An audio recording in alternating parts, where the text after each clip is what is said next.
Bem-vindos! Chegamos ao episódio 8, o grande encerramento da nossa série O que é o pecado?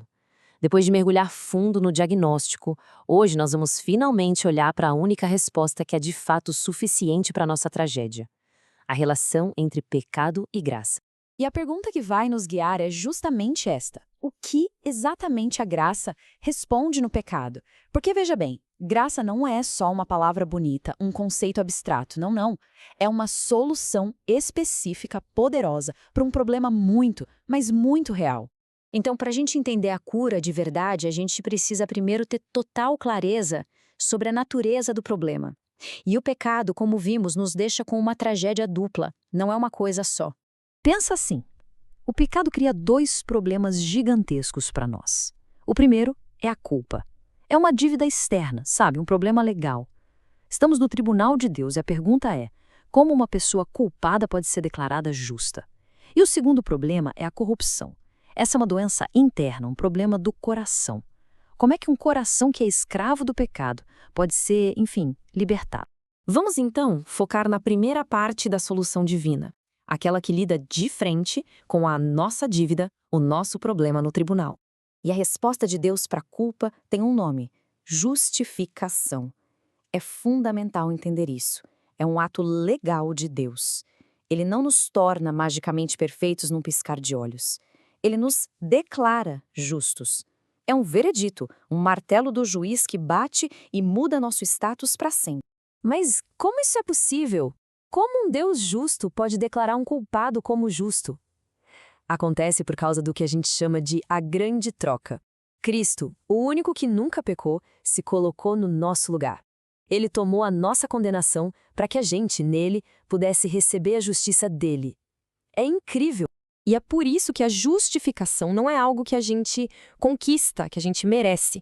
A carta aos Romanos é claríssima: nós somos justificados de graça, gratuitamente. É um presente que a gente recebe pela fé naquilo que Cristo já fez por nós. E qual o resultado imediato disso? Paz. Paz com Deus. Aquela hostilidade, aquela guerra que existia entre nós e um Deus santo, acabou. Um novo relacionamento começa, não baseado no nosso esforço, mas na paz que Cristo conquistou na cruz. E essa é a conclusão triunfante para esse problema da culpa. É uma segurança absurda. Para quem está em Cristo, a sentença de condenação foi, de uma vez por todas, cancelada. O tribunal não nos assusta mais. Mas e o outro problema? A doença interna? Bom, a graça de Deus é completa. Ela não para só na declaração legal. Agora a gente vai ver a segunda parte da cura, que é como Deus começa a tratar a nossa doença de dentro para fora. E esse processo se chama santificação. Se a justificação é um evento, um ato único, a santificação é um processo contínuo. É a obra do Espírito Santo em nós, nos transformando, dia após dia, para sermos mais parecidos com Cristo e quebrando o poder que o pecado tinha sobre nós. E essa é a grande promessa da santificação. O pecado não vai mais ter domínio sobre nós, a sua tirania foi quebrada. Ele pode até gritar, mas não é mais o nosso mestre. Agora nós servimos a um novo Senhor. E é importante dizer, a graça não é passiva, não é uma desculpa para relaxar. Pelo contrário, a carta a Tito diz que a graça de Deus nos ensina. Ela é como uma professora, uma treinadora, que nos educa e nos capacita a dizer não para o que é errado e a viver uma vida que agrada a Deus. Aqui está a ordem correta das coisas para não haver confusão. Nós somos salvos somente pela graça, não por obras. Ponto final. Mas o resultado inevitável dessa salvação é uma vida transformada. As boas obras não são a raiz da nossa salvação, elas são o fruto dela. Ok, agora que entendemos essa cura dupla da graça, precisamos ficar muito atentos, porque existem duas distorções, dois inimigos perigosos que sempre tentam desviar a gente do verdadeiro evangelho.